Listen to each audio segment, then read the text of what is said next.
Näitan teile nüüd ühepoolset kapingut.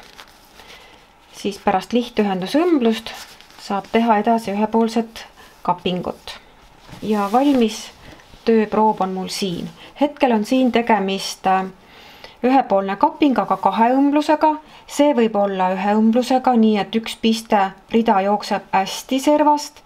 Ta võib joosta masinajala kaugusel, aga võib olla ka 2 tükki korraga. Oma tööproovil näitan teile siis enam levinud kapingut mööblikatete õmblemisel. See on siis, ütleme siis, kaping 1 poole ja 1 õmblusega.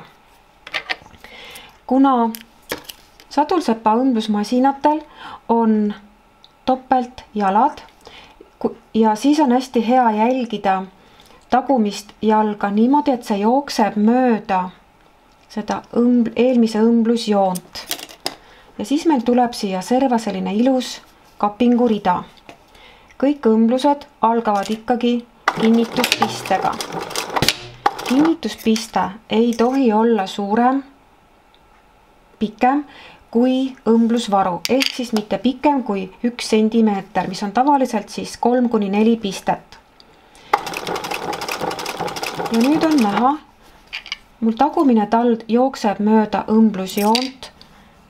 Esimene talla parem pool jookseb siit õmbluse ääre servast ja minu ülesandeks on ainult hoida kangast niimoodi lahti. Ei tohi jätta siia volti, ei tohi lasta materjalil ära libiseda.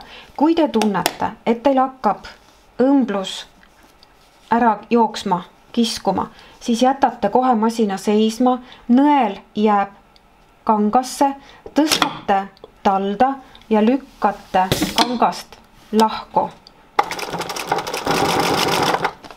Pikemate õmbluste puhul jällegi on teil parem käsi abistavaks käeks. Te hoiate seda õmblust. Samal ajal saab näpuga aidata teda maha suruda, sest me siin ei traagelda.